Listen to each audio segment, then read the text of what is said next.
Kevin, can you hear me? I sure can. Thank you for joining me today.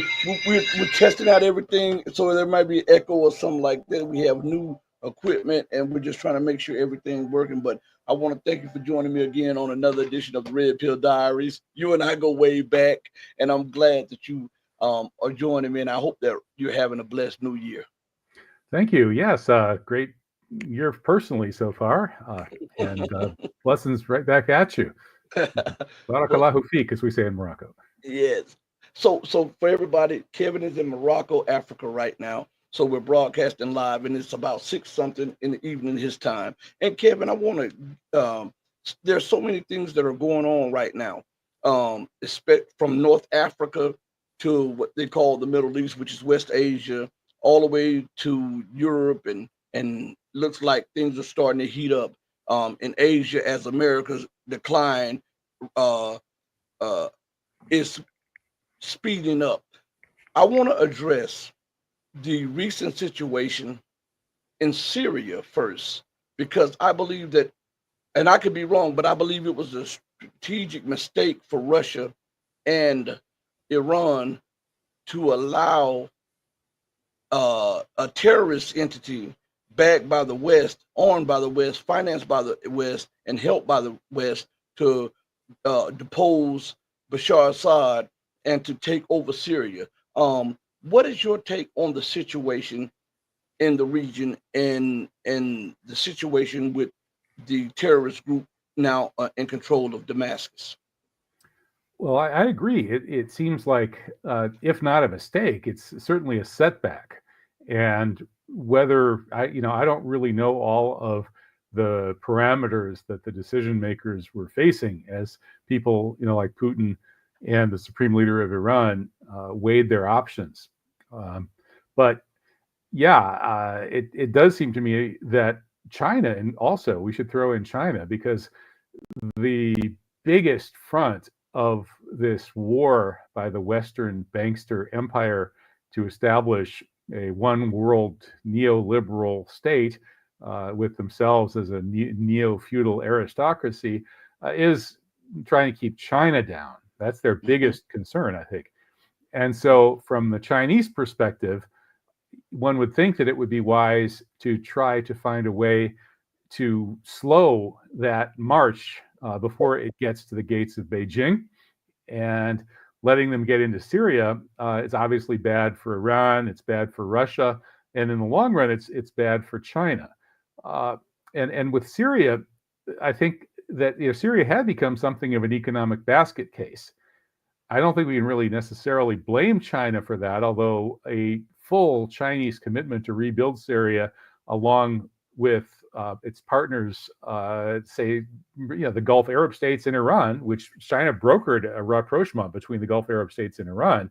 If China had been able to get that new, relatively independent West Asian group together to back fixing Syria's economy a couple of years ago, then maybe this wouldn't have happened. And that didn't happen. And who we're all going to blame for this, I don't know. But basically, nobody came through. The Gulf Arab states, which had promised big piles of their oil money to rebuild Syria, they didn't come through. And some suggest that that was deliberate deception and treachery. And Mhm. I wrote an article airing out that hypothesis for Crescent International. That is, the Gulf Arab states, obeying orders from their New World Order masters in places like Washington and Tel Aviv, decided to make this big offer and get Bashar al-Assad to let down his guard and say, Mhm. "Oh well, I'm okay. The Gulf Arabs have accepted me. They promised to throw huge piles of money to rebuild my country. I'm good now. There's no more insurgency. I don't have to worry about it." And then when the Gulf Arabs didn't give him any money, he kept putting it off. So he can't pay his army anymore, and his generals are getting like $50 a month salaries.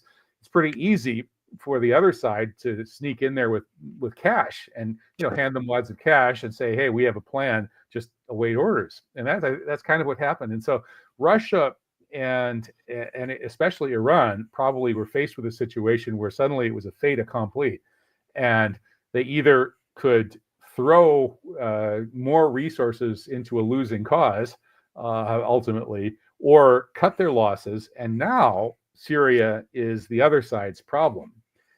And it could become a problem for the other side because Turkey is a big winner. Turkey now has an interest in maintaining Syria's territorial integrity, setting up a Sunni Islamic kind of regime there, and then chasing the Israelis out. Israel, of course, is never going to leave. They're the greater Israel Antichrist project, and they're so Turkey and Israel are now at loggerheads, and it could get really interesting. And so maybe in the long run, Russia and Iran and even China may not regret having allowed Assad to go down as much as you and I might think that they would. Kevin, on that note, I want to go back to something because, yeah, Syria became an economic basket case, but they did it with loyalty. And this is something that is often missed in addressing this. Assad was loyal to both Iran and Russia in a way, and what I mean by that is that he was approached by the United States, by France, by Europe to allow a pipeline to go through his territory. The United States offered to pull troops out. The United States offered to bring them back into the fold of so-called "quote unquote" the Western world, and Assad wouldn't do it because it would cut into Russia's money, and it would also cut into Russia's influence because the reason for the pipeline was to eventually um, move Russia completely out of the oil and gas markets in Europe, and then they could really put pressure on Russia's economy vis-a-vis Ukraine, Georgia, Armenia, and all of those other areas that are hot spots. And Assad wouldn't go for it. And at the same time, the United States also approached him, and I was reading some of the articles and some of the writings on this. Assad was approached by the West to allow, to the U.S. said that they would pull out all troops, give the territory back over to the Syrian government if Assad forced Iranian troops out of uh, Syria, and yet he said no. And I think this is missed in the whole makeup of the story. He, even though his government wasn't perfect, even though he became an economic basket case in Syria, but it was because of loyalty to his two main allies. Because he could have been brought back in. Remember, before the so-called revolution, the U.S. Western inspired revolution, he was approached by the U.S. ambassador at the time to allow another pipeline to come through, and this pipeline would have preceded the so-called war in Ukraine, and I believe that was put there specifically to deprive Russia of resources when they pushed Russia to do what Russia did. But Assad wouldn't do it. And I keep going back. To me, loyalty is everything. Principles is everything.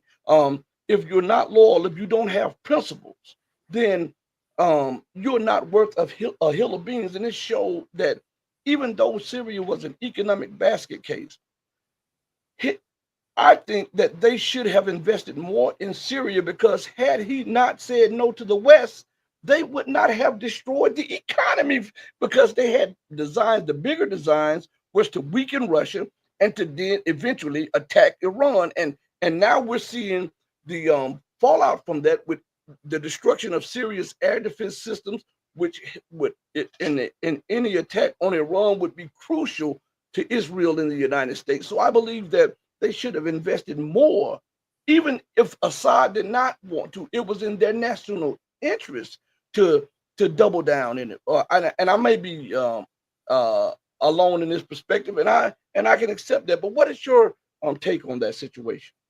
Well, I tend to agree with you, Rashid. I think that it would have been smart for the multipolar world countries to massively strengthen Syria and to make sure that Syria didn't get taken out the way it's been taken out. It has been a set somewhere between a setback and a disaster. I think Russia probably saw that they're winning in Ukraine, and but they're up against some, very, very powerful and nefarious people, of course.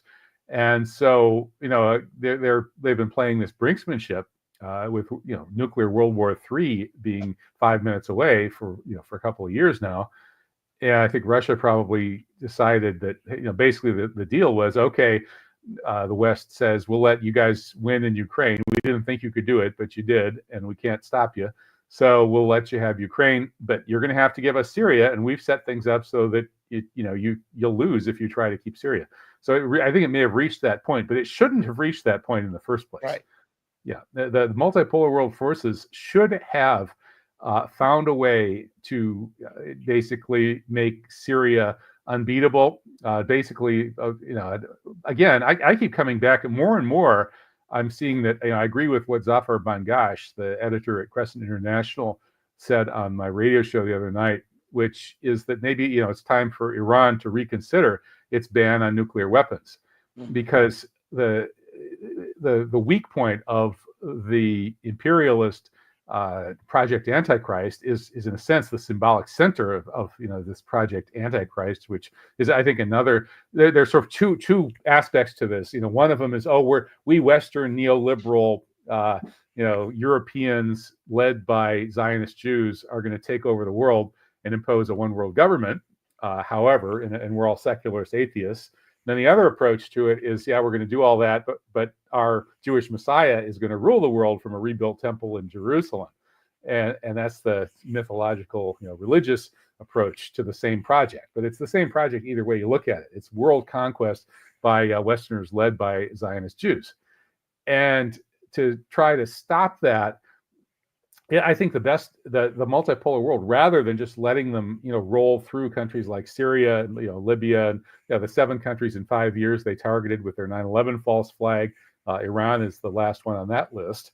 You obviously, if you're on the multipolar side, you can't allow that. So what do you need to do? Well, nuclear weapons are a pretty formidable deterrent.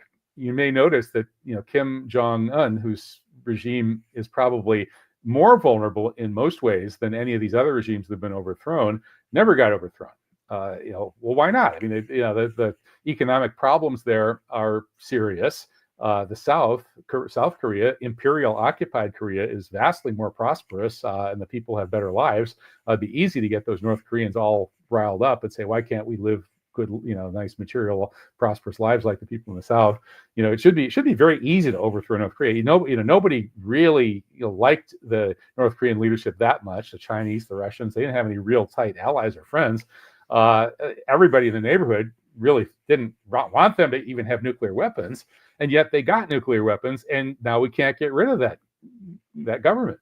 Well, what if Assad had nuclear weapons? What if Assad had a ton of nuclear weapons, well concealed, with hypersonic delivery mechanisms delivered by Russia and or China, all zeroed in on the Zionists, on every Jewish neighborhood in occupied Palestine, and maybe the European capitals as well. I mean, this is what the Israelis have done, and that's why they're so hard to deal with. The Israelis are creating just huge problems for everybody on Earth, but nobody can do anything about them, in part because of their Samson option, all their nukes. We need nuclear proliferation. We need to even the playing field, obviously.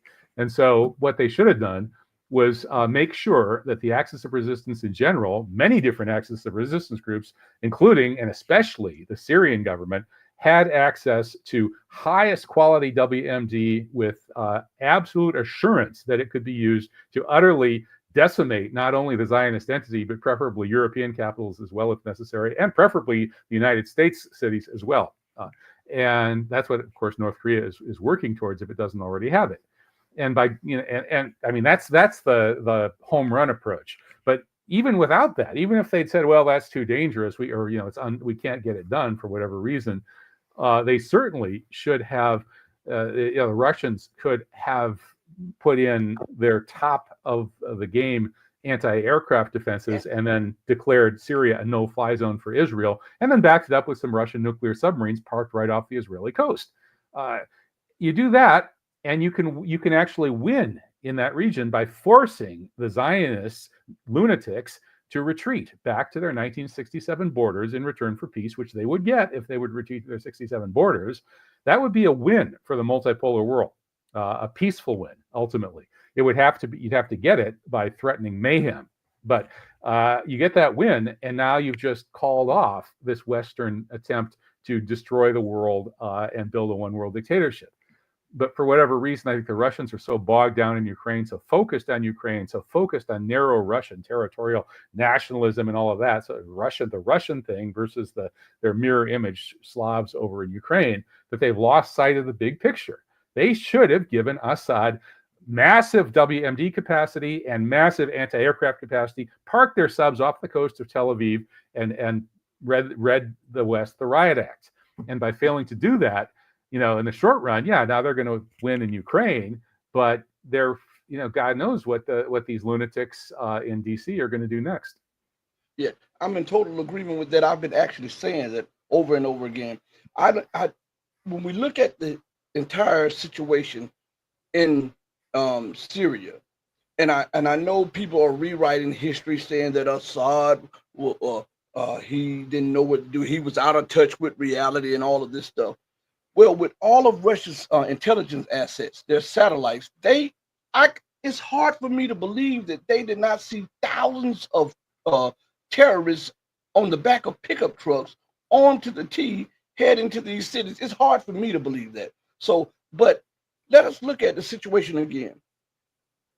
Assad, his father, and Syria had been staunch allies for Russia, period, and Iran for decades.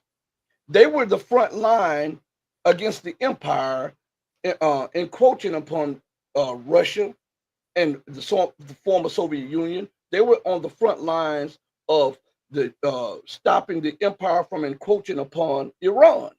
So, with Assad being the president and refusing all of the bribes and all of the enticements to come into the Western fold, that should have been enough for Iran and Russia to double down. Now, if this was I do feel like that if this were America, or if this were a European nation, we would beat them down for the strategic move that they made. Had they made the same strategic move that Russia and Iran has done. And that's why I refuse to give Iran and Russia a pass on this, because had it not been for Assad refusing those things, if he had accepted those bribes, there would not be an influx of terrorism there. There would not be all of these groups trying to depose him. He would have, his economy would not have been deprived of oil revenues, gas revenues, and America would be breathing down Russia's throat and Iran's throat, because Assad essentially was not the target, as you said earlier. 7 nations in 5 years, with it all culminating into the destruction of Iran. So that in itself should have led both nations to rethink their plans to just let Syria go the way of the terrorists. And on top of that, it takes money, it takes time, and it takes planning over a series of years to try to get another foothold in that area, because remember that was Russia's only warm water port outside of the former Soviet territory areas. And now they're back trying to get a port in Sudan. They're trying to get a port in Libya. Iran is now facing the brunt of the military onslaught. And someone dropped a dime and told me this a few days ago, and I didn't report on it because I was dealing with a few things, having my daughter had to go to the hospital and all of this. But they said that Iran was having war games for a month or two after they got tipped off that the U.S. and Israel may try to sneak attack Iran through Syrian airspace. See, this is the folly of allowing the terrorists to take Syria. This is the folly of them saying, you know what, I'm going to cut my losses. What if Assad would have done that and said, you know what, I'm going to cut my losses? And the empire says that if I become a junior partner, then I'll have this, this, and this. If he had thought that way, then they would have been calling him a traitor. What? And Russia in its part, and I know I'm rambling a little bit, but Russia in its part was supplying Turkey, a NATO member, S-400 systems, and openly trying to market its Su-35s to Turkey, and yet left the Syrian armed forces weakened. They deployed S-300s for the Syrian Air Force. I mean, air defense systems, but refused to allow them to use them. They would not upgrade their air power. They if Russia had transferred one of the Oreshniks to Syria, that would have been a deterrence, not a nuclear deterrence, but it would have, a couple of Oreshniks had the same power of a nuclear blast, so that would have been enough to deter Israel's strikes and America's aggression. And and if we look back on the influx of terrorism in Syria coming through Turkey, why didn't Iran, being bound by a defense treaty now, because the Iranians and the Syrians have a defense treaty. Why didn't they intervene and seal off the Turkish border to stop the influx of terrorists? And I've been saying this since the terrorists was flooding the into Syria, and and also Syria still has a defense treaty with Russia. Well, the Soviet Union. Why didn't Russia um, tell the United States we are bound by treaty to defend Syria? You cannot come in. You can't bomb. We will defend Syria. Why did everybody just allowed for the destruction and the dismantling of Syria, but had Syria went over had been enticed by the bribes, then they would have been called traitors. Yeah, I think those are good questions, especially from a principled perspective. From the realist geopolitical perspective, which I think actually probably rules the way most decision makers think, even the ones who are inclined to try to follow their principles. I think the way they would have to look at it would be that, like in this case of what, let's say you're Putin, and how hard are we going to defend Syria? How far are we going to go to defend Syria? Are we going to basically, quote unquote, risk World War III for Syria? Are we going to have a proxy fight with the Americans in which each side keeps doubling down and putting more resources into that war in Syria? And what happens if we do that? What's the outcome likely to be, given the preponderance of forces, right? And so there's a chess game aspect to this, where people are making decisions based on what's going to happen, based on the power plays that they can make and that the other side can make. And I kind of suspect that one of the reasons that Russia didn't make these hard moves that you and I are advocating and saying we wish had been made is that the calculus would be that they would be ultimately losing moves, right? And so then the question is, well, why is that? Why couldn't Russia, Iran, and China, because China has the economic and technological resources to really to make a major contribution to this kind of project. So why couldn't they stabilize Syria? And ultimately, what I heard from especially the Iranians is that Syria has had its own problems. That Syria was vulnerable to this because of factors within Syria. That is, that one of the problems in Syria is that historically it's a very fragmented country in terms of its ethnic and religious sectarian makeup, and to the extent that there was stability in Blad Sham, which is the traditional name for Syria, which includes all of what's now Palestine, Jordan, and Israel, which is really Palestine, and Lebanon. That all of that, and maybe a little bit of Iraq, Turkey, etc. All that's even Saudi Arabia. That's all Hashem. That's all one country historically, and that country was stable for many centuries, the recent centuries. The last time that part of the world was genuinely autonomous and had a genuinely legitimate kind of single government, it was Ottoman. And the Ottomans at that time, whatever you think of them, and I certainly think they had their faults, but they did have that legitimacy of representing the caliphate, which is viewed as the one source of legitimate governmental authority by 85% of the world's Muslims. And so the group that ran Syria under that legitimate government, the last legitimate government that's been seen in that region, uh, was mostly a quote unquote Sunni. That is, they were, the people in the mountains tended to be everything from Christians to Alawites to Shia to and there are lots of these different kinds of sectarian groups that are up that kind of retreated to the mountains and were mostly not as urbanized and educated. And so the more powerful, more wealthy, more urbanized, more educated population in the cities in that part of the world were basically Sunni Muslims who were cooperating with the Ottoman Empire and viewed it as 100% legitimate.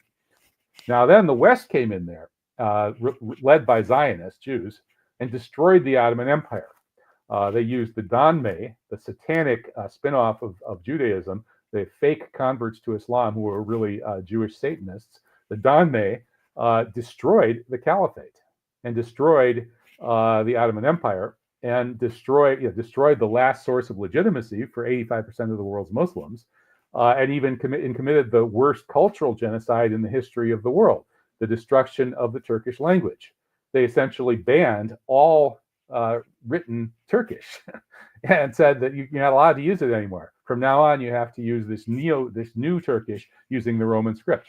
That would be the equivalent, Rashid, as if tomorrow Donald Trump was replaced by a Muslim caliph from ISIS, who then essentially wiped out all Roman script English language that had ever been used. No more Shakespeare, no more Thoreau, no more CBS News. All of the New York Times, everything you've ever read in English is now, it's gone, it's illegal. And now instead, the English language will be represented by the Arabic script. And you have to use that or we're going to torture you to death. That's basically what Ataturk did to the Turks. Worst cultural genocide in the history of the world by many orders of magnitude. And so Turkey's still recovering from this.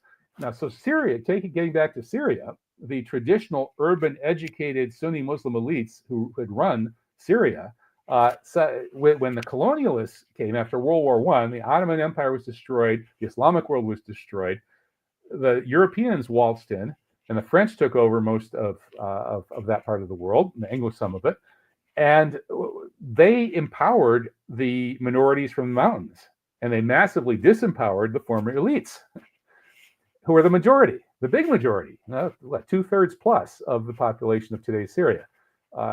So that led to the situation where you had this new counter elite that had been created by the West and that was educated in Western systems, brainwashed against Islam, brainwashed against the former way of seeing things under the caliphate.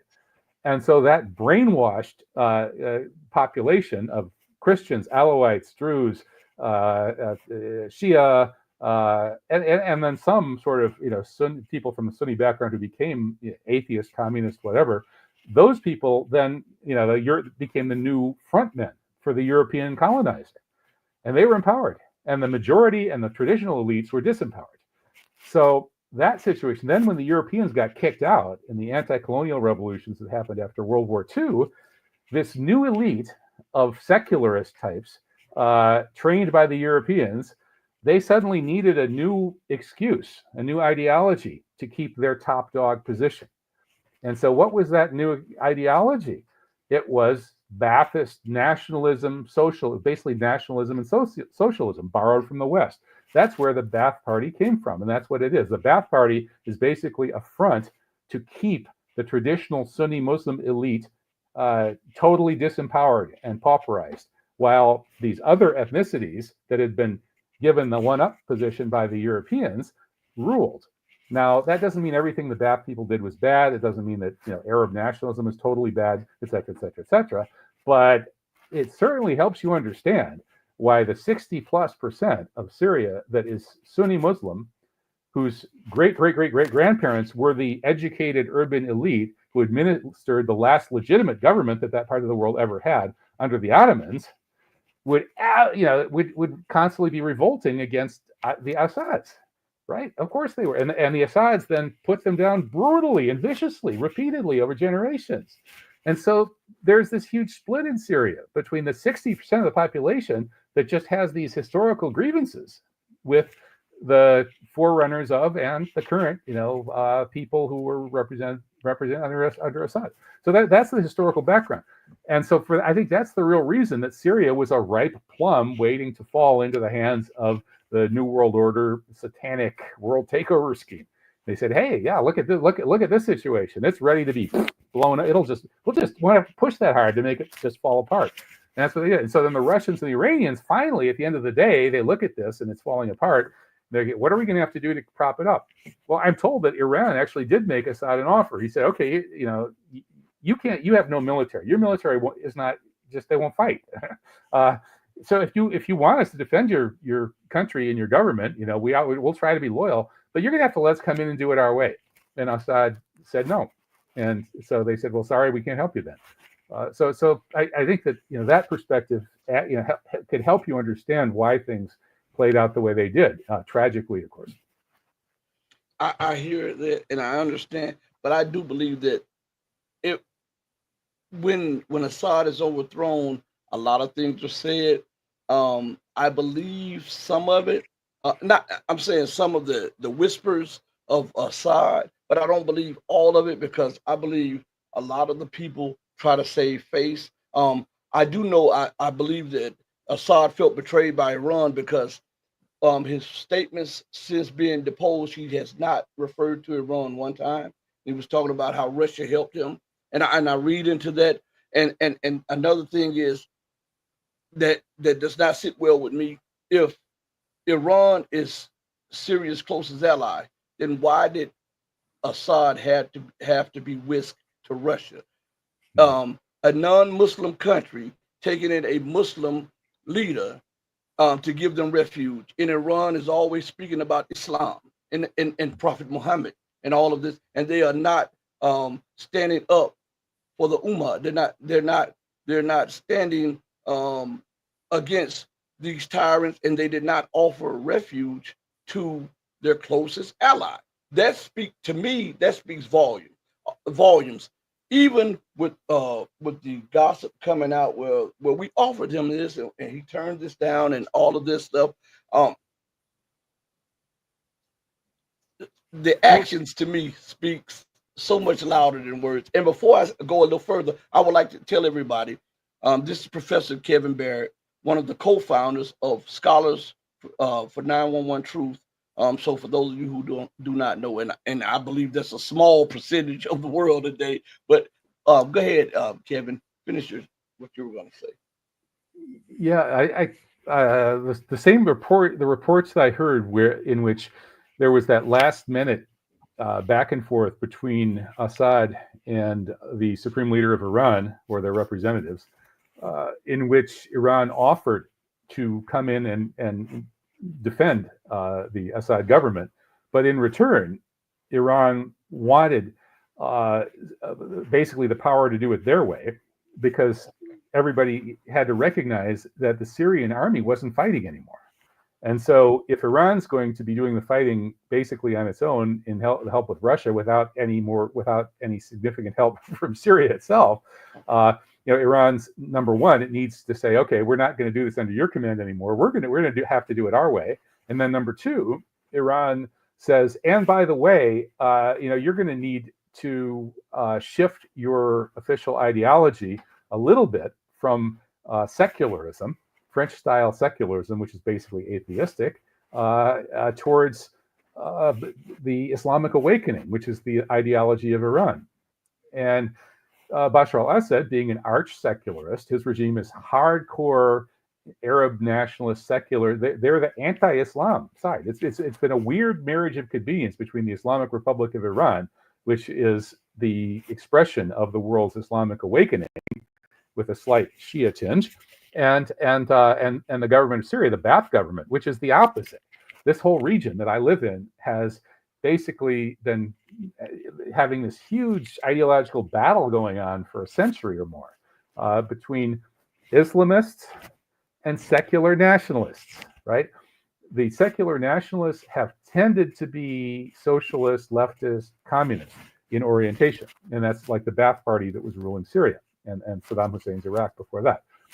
And the other side is so the Islamist version of things. That's the official ideology of Iran, and the secular nationalist ideology is the ideology of Syria. So how did these two countries ever come together in the first place? It's not based on ideology; it's based on interests. And the I suppose you could say that they maybe in recent times shared a common attachment to this multipolar world vision.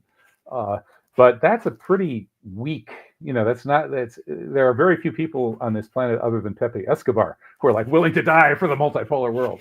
There's a lot of people willing to die for Islam, like maybe 2 billion of us.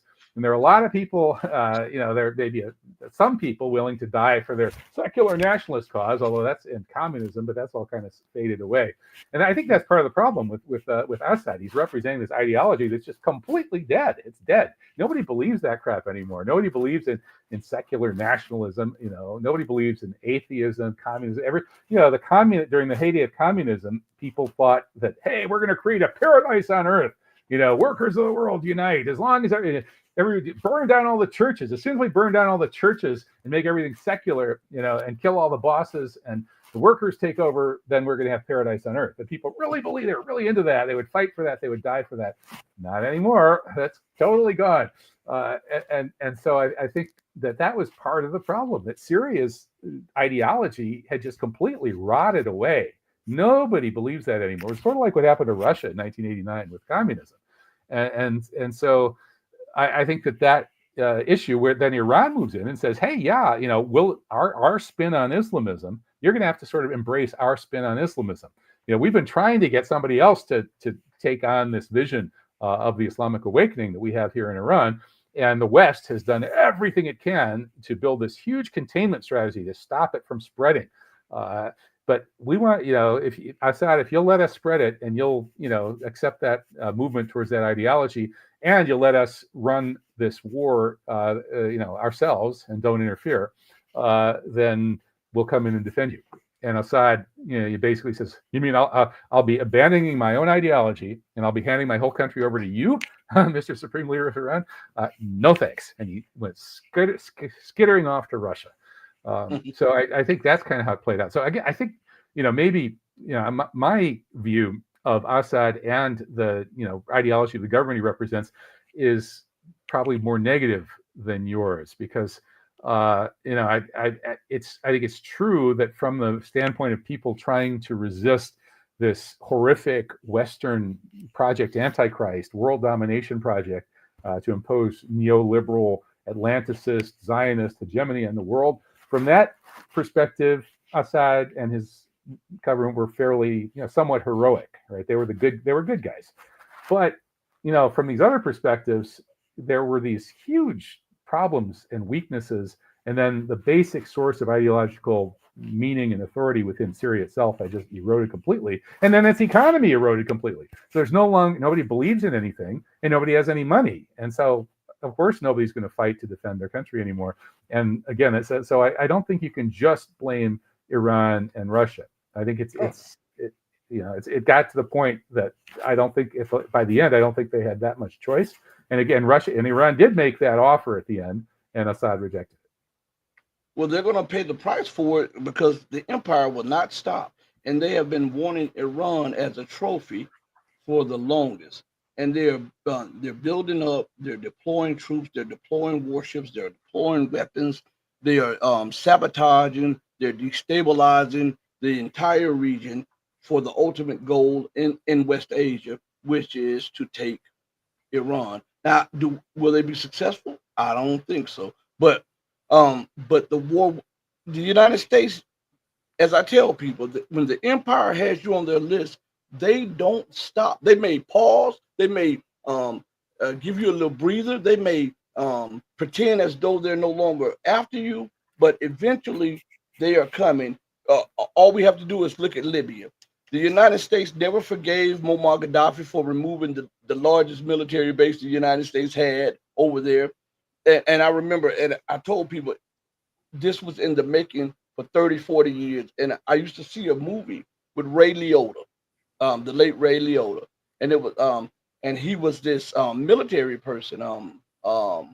And he was in an asylum. They put him on an island, and he was having these flashbacks. And in this movie, it would be a flashback of Libya and how a so-called quote unquote revolution started in Benghazi. The exact same way the revolution supposedly started in Benghazi. Um, what is it? I forget the name of it. It escapes me right now. But it was a 80s movies in the late 80s. And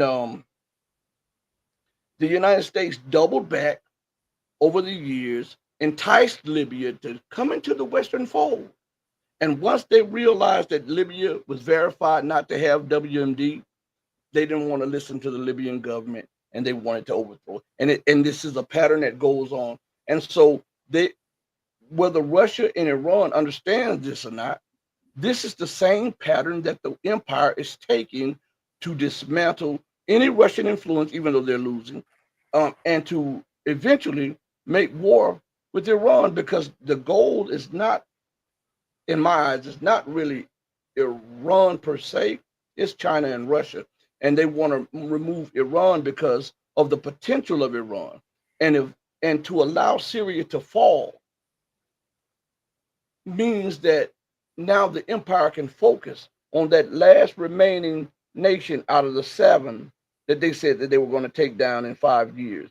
I believe Iran should have been more insistent upon defending Syria, because when the empire comes to your door, you have hell on your hands.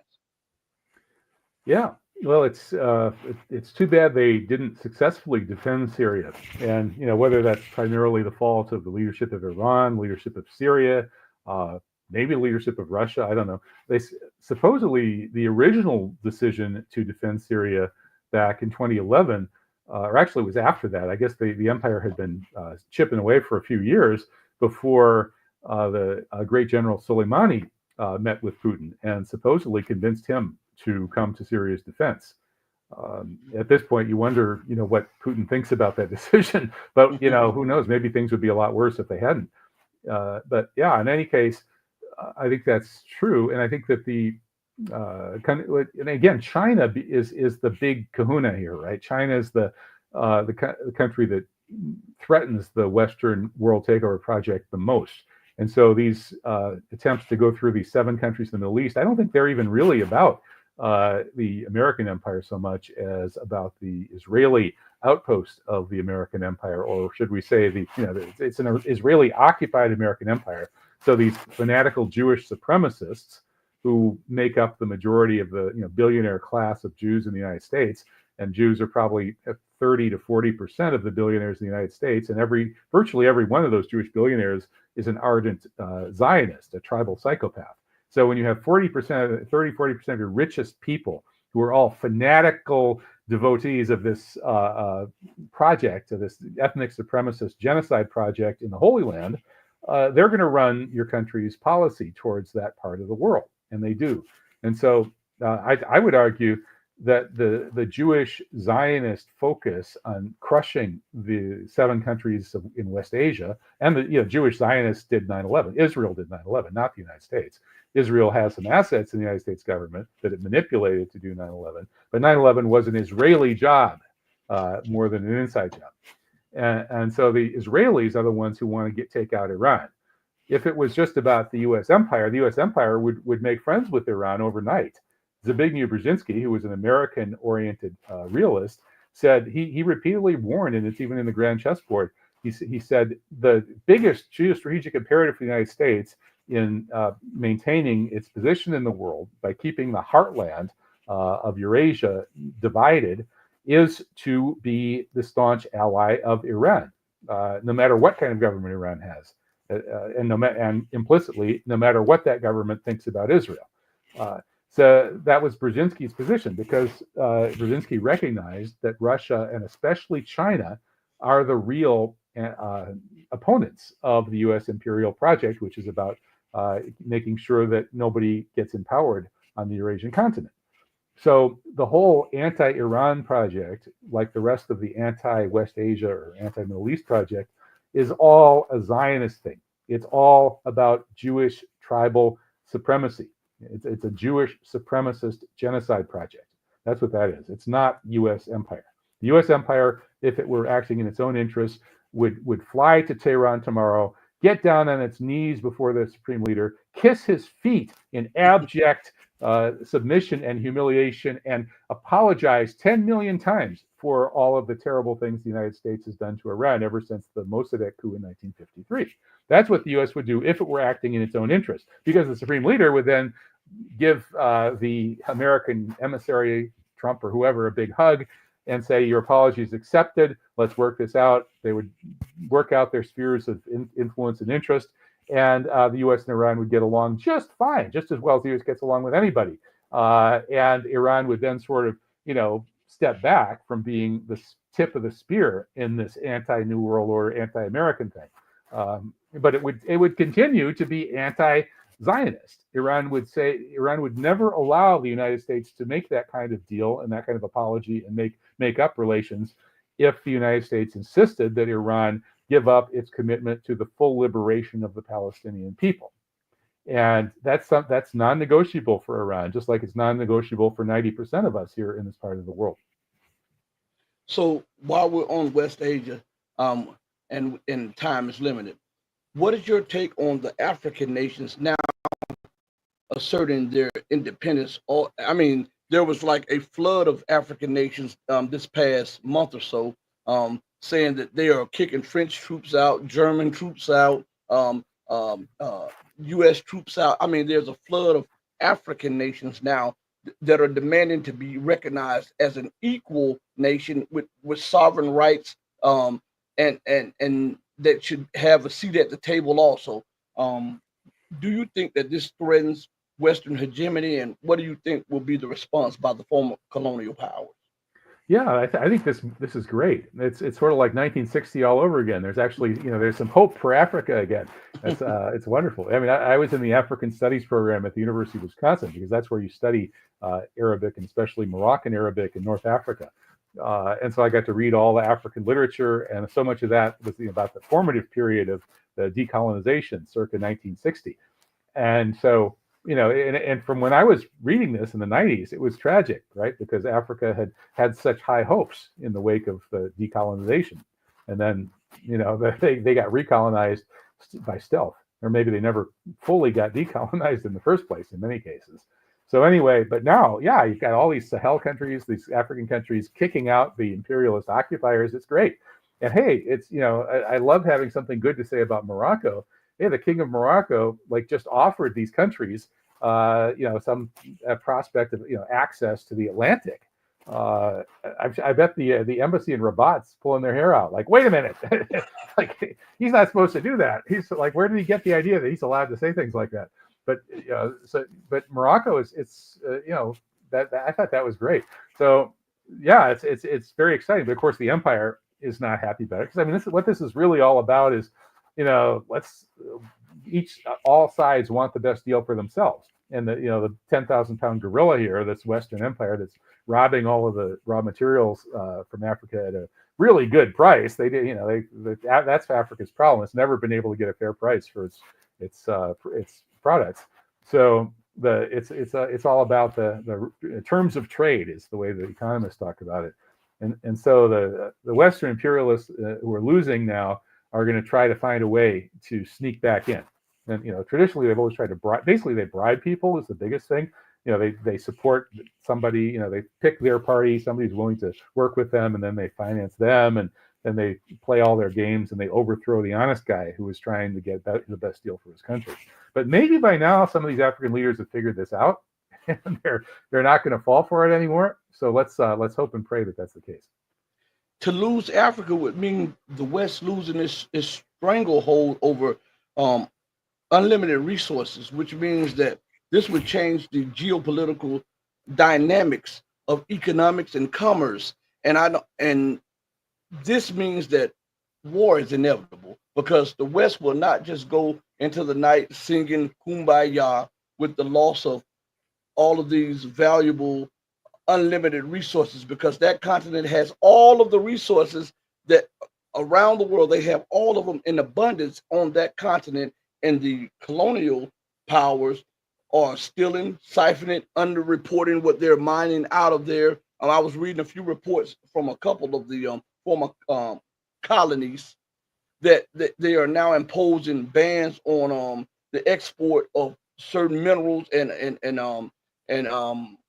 rare earths and certain things like palladium and gold because Western corporations have been underreporting their value and underreporting how much they're being mined, and hundreds of billions of dollars was being stolen in that manner, not including the other ways that they've stolen, but hundreds of billions of dollars have been stolen in that manner. So with Europe pretty much dependent on Africa as its memory gland, I don't think that they will allow this to happen. A truly economic, free Africa without a fight. Because look at former French colonial nations.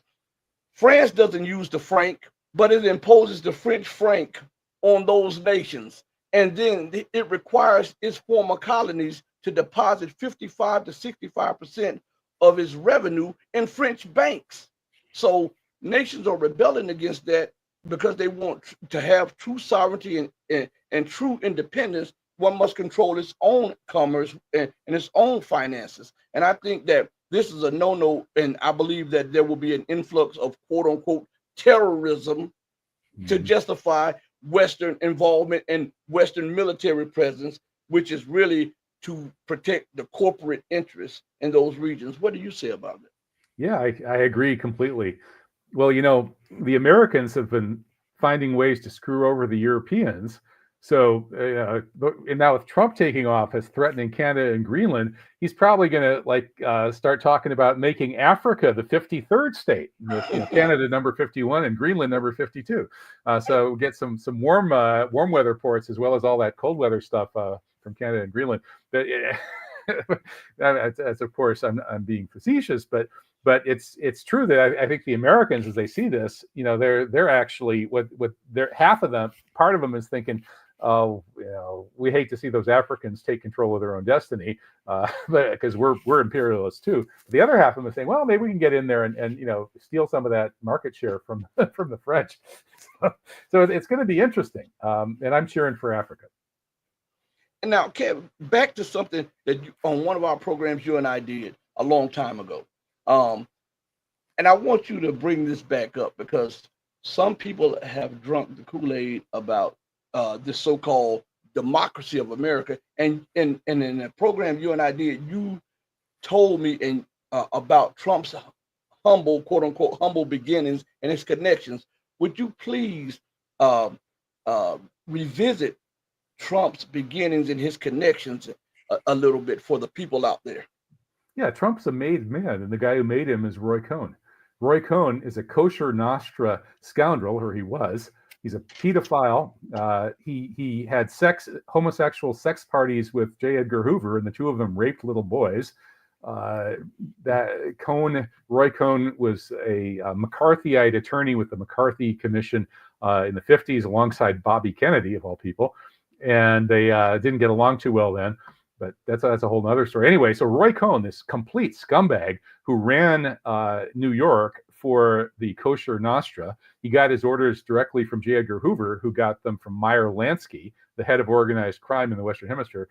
Lansky being a Zionist Jew who's loyal to Tel Aviv and forced the whole organized crime syndicate to cough up a lot of money for Israel on many occasions. Anyway, so Roy Cohn, the local New York enforcer for the Kosher Nostra, made Donald Trump. A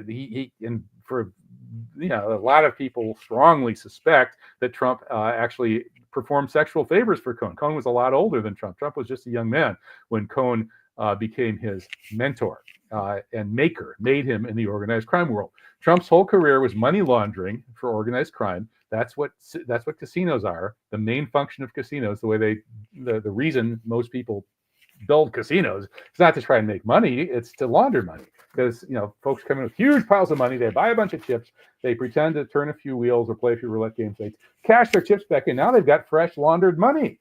That's what they do. So Trump's a money launderer for organized crime. He always has been. The Russian mob, which took over in a way, the Russian Jewish mob took over from the traditional mob in the 1990s. their headquarters was like the top 2 floors of Trump Tower.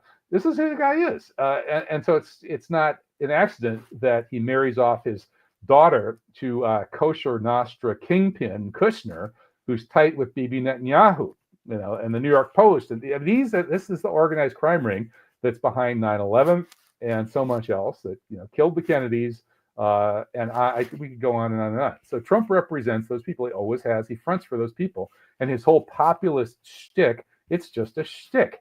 It's he might as well be doing it with a Yiddish accent. That's who he is. And let's face it, America is under Zionist occupation. It was under Biden, and it is even more so under Trump. Yeah.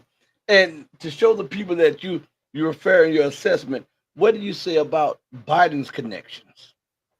Yeah, Biden is also beholden to Jewish power. I mean, his cabinet was enough to make a minion, the Jewish Daily Forward reported. But the Jews around Biden are basically ones who are careful sort of to make sure that they are not obviously organized crime people. And maybe some of them actually aren't. I don't know. But they're still total fanatical ethnic tribal loyalists whose number one purpose in life is to enable genocide in Palestine out of this crazed paranoia that they inherit in their Jewish genes, I suppose. I'm joking, of course. They're cultural memes that, the evil Goyim want to put us all in gas chambers and throw us into the sea. Ooh. And so they go out and persecute the hell out of all the non-Jews, which is what's been going on for millennia. And then when the non-Jews push back a little bit, whoa, persecution, anti-Semitism. So I mean, that's the mentality among all of them. And so the more genteel ones who can sort of hide the thuggishness and the criminality of their groups, those are the people around Biden, the liberal, educated type, genocide Jews.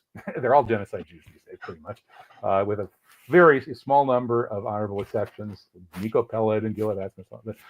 And then Trump is surrounded by just blatant criminals, kosher Nostra scumbags who don't even pretend to be anything other than organized crime kingpins like the Kushner family. That's who Trump is. So it's just two different levels of American Jewish society. They both have huge amounts of money, but the Jews around Biden sort of pretended to have a little bit of education as well.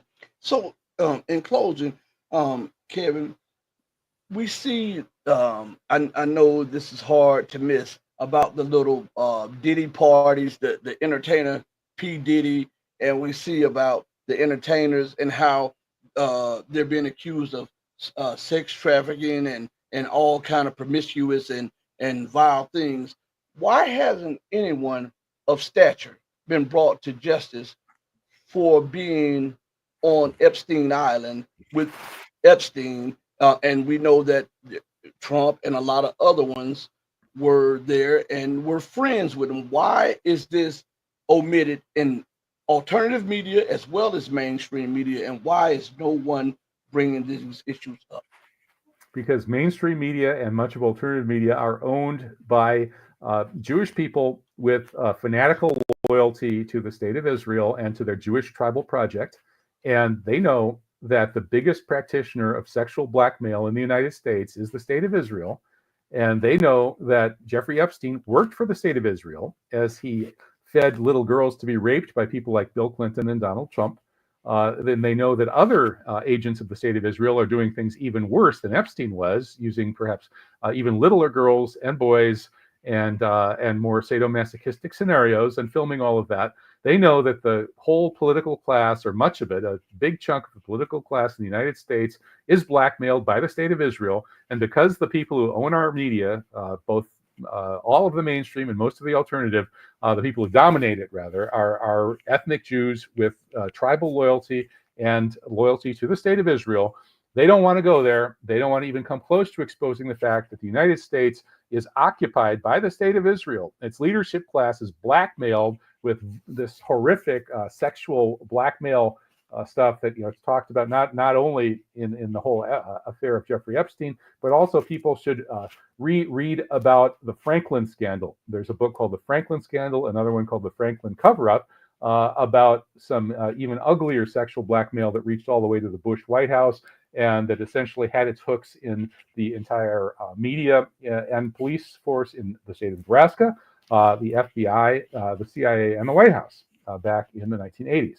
So yeah, the U.S. it's occupied by Israel and its agents who are utterly ruthless criminals who blackmail our leaders in horrific, sordid ways.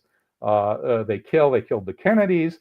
They murder in false flags like 9/11 or more recently New Orleans. This is what the United States is today. It's a pathetically occupied country. It's just as occupied as Palestine is. The only difference is Americans don't know it, and they're not being killed off quite as fast.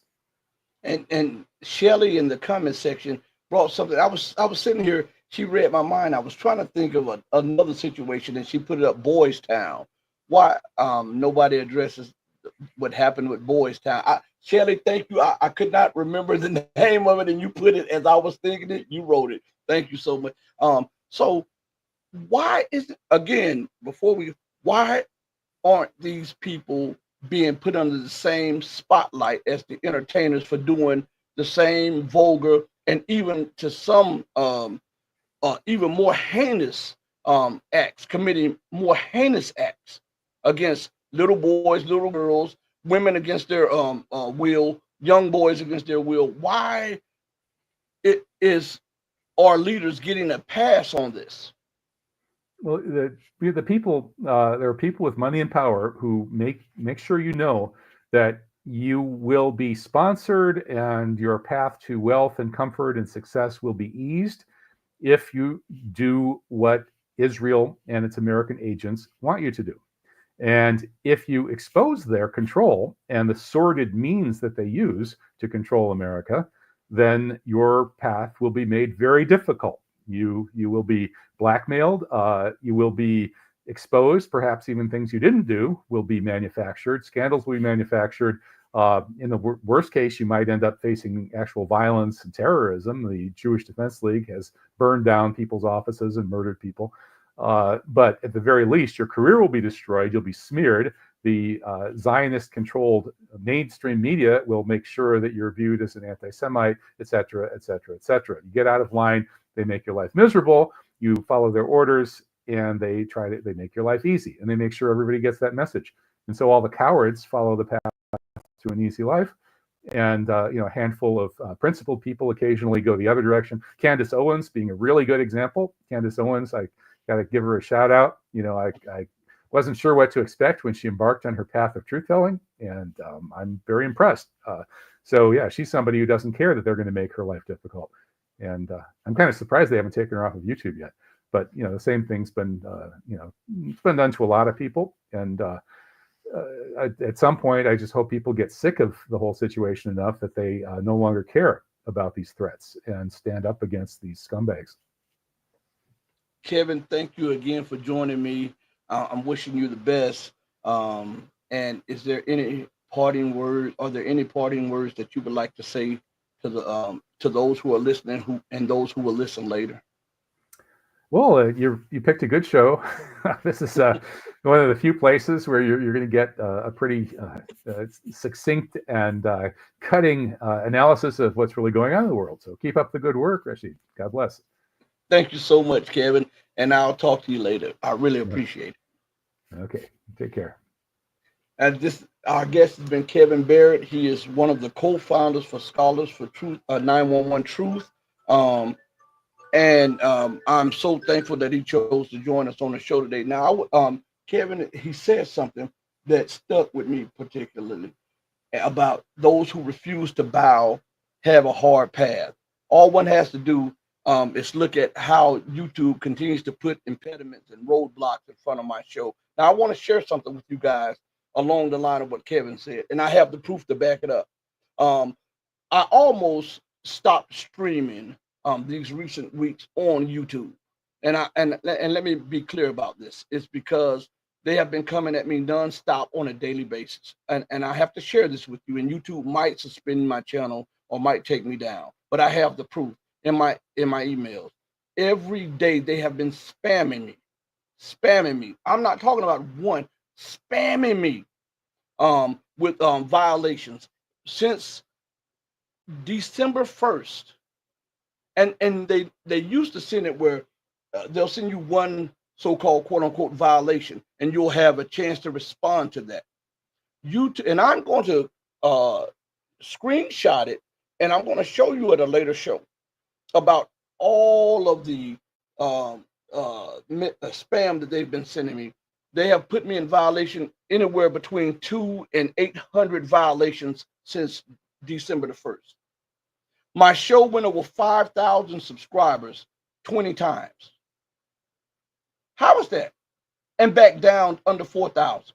20 times since December. Over 5,000, back down under 5,000. And they have been spamming this platform on my show. If I'm not mistaken, they probably spam me again. If I can pull up my thing, there's certain things on here. Let's see. Here we go. Another violation. I've been getting, so that you cannot respond to all of the violations that they claim that you have. They have said that we have infringed upon some people's content, even though this is our content. I can't even use a couple of my own shows on YouTube because they say they're not mine. Well, who else is the host? Who is the creator?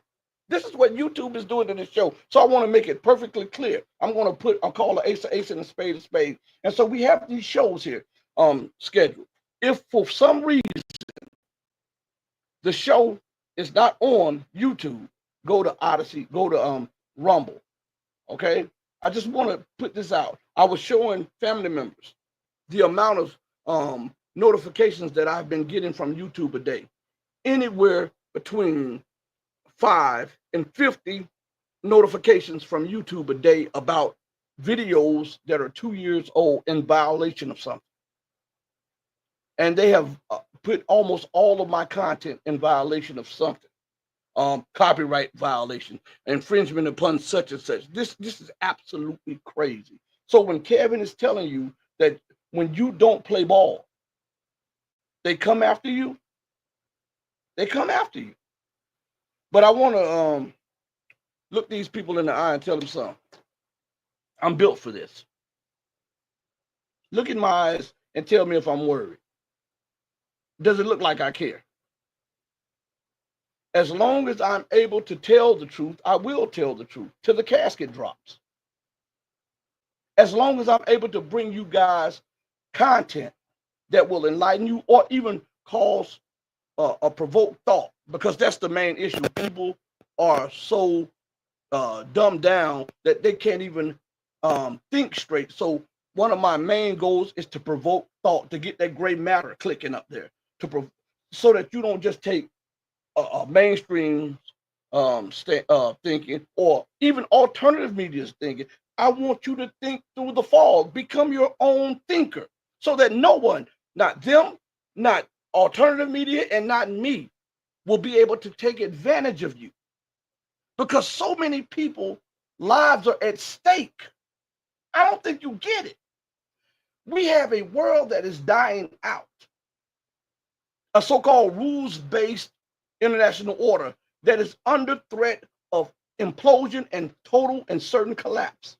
And they are fighting like hell on every level to maintain that which they dominated. So they're going to use everything at their disposal to try to keep you dumbed down, even if it's to the detriment of you, so that they can maintain what they have. So as that world goes out, there's another world coming in, right? A fairer, more just world based on freedom, justice, and equality. Science teaches us that no two objects can occupy the same space at the same time. So as these worlds collide, one must give way to the other. And that's what we're watching. That's why you see all of the instability, all of the destruction, all of the chaos, all of the dissatisfaction, all of the wars. Because the old that is going out is trying to prevent its fall, and the new that is coming in is pushing the old out, because everything that the old had is proving itself to be unworthy of you and I. People no longer want the political system. People no longer want the economic system. People no longer want the justice system. They don't even want the cultural systems now because they have lived their life and they're dying a natural death. But those who have benefited are doing everything they can to stop rigor mortis from setting in the old world. So, listen, I'm not here to preach to you. I'm here to teach with you, to show you the truth. It's up to you to believe me or not believe me. Once I have disseminated the truth, it's immaterial to me one way or the other whether or not you believe me.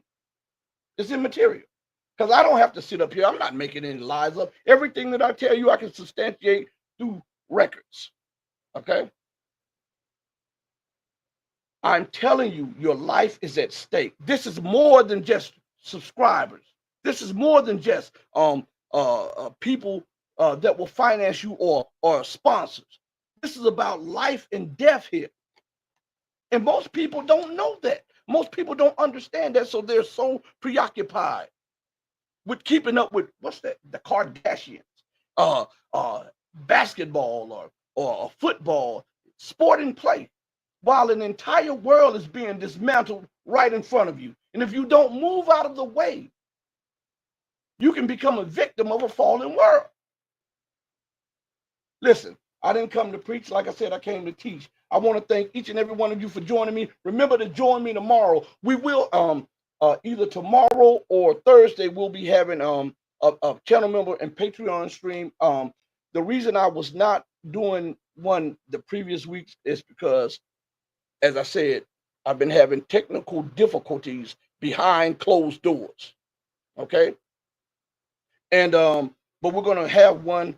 And if I can't do it live, I'll pre-record it and put it there for you guys. I want to thank everybody who supports me on the channel members, on the Patreon.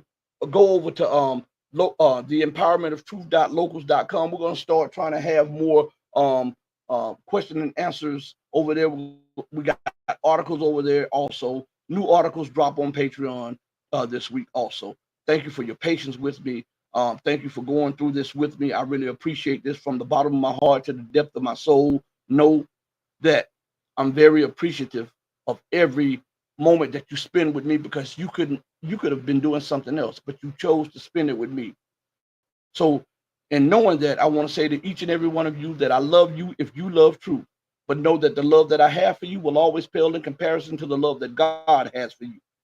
And remember to do right by others, not because there's some material gain or because you may get a pat on the back. No, do right by others because it is the right thing to do. It's the humane thing to do. It's the godly thing to do. And when you do godliness, you do good, right? And good follows, right? Hey, mama, you taught your boy well, right? On that note, I go out and I got to say, hey, mama, your baby boy loves you more than life. Thank you, everybody. Peace. Deuces.